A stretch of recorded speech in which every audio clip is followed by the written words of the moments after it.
parole aux associations.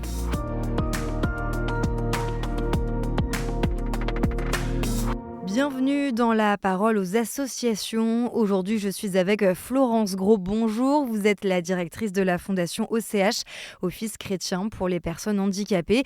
Et vous avez d'abord un petit message à nous délivrer. Noël est derrière nous. J'espère que la naissance de Jésus vous a apporté de la joie, de la douceur et de la paix. Demain, c'est une année nouvelle qui s'annonce, alors je vous adresse tous mes meilleurs vœux et la grâce de regarder chaque jour la beauté de nos vies.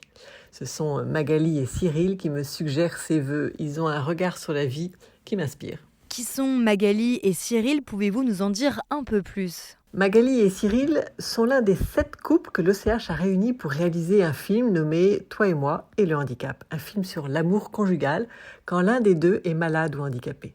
7 couples au parcours différent. Plusieurs se sont mariés avec une certaine connaissance du handicap, d'autres l'ont découvert à la suite d'un accident après quelques mois ou quelques années de mariage. Alors Philippe Lanfranchi en est le réalisateur.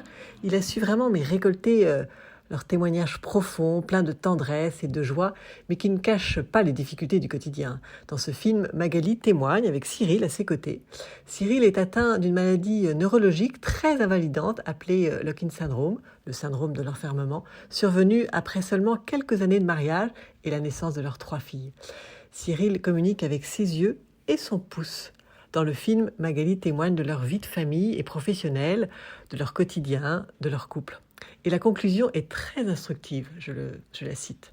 « Notre vie est belle, authentique, intense, on ne triche pas. Nous sommes tout le temps dans l'essentiel, rien n'est grave, tout est important.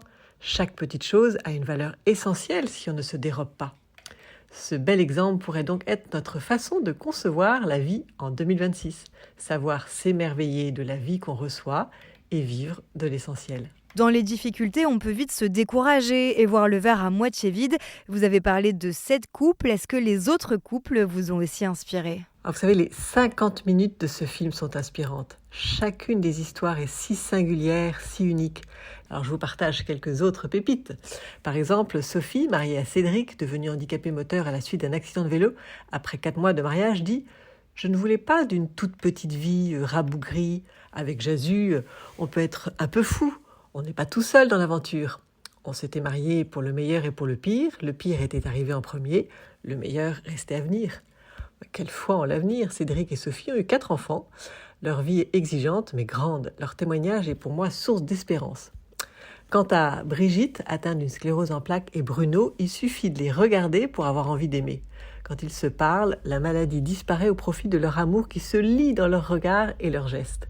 Pour autant, Bruno nous rappelle avec force: ce qu'on vit, ce n'est pas un conte de fées, c'est très difficile. Et Brigitte rajoute: tout est calculé, chaque déplacement est une organisation. Il faut parfois renoncer, mais on s'aime comme des fous.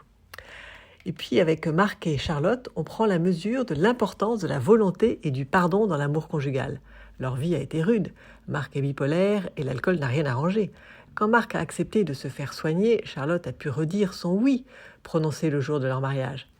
Jeanne et Guillaume, Armel et Timoléon, Mathilde et Olivier sont les 3 autres couples du film, mais je ne peux en quelques minutes tout vous partager. Les pépites que vous nous avez partagées donnent envie de voir le film, alors où peut-on le découvrir? Alors vous connaissez la signature de l'OCH, c'est la lumière de la rencontre. Aussi, ce film est diffusé autour d'événements organisés par des équipes pastorales ou amicales qui ont à cœur de favoriser la rencontre et la réflexion.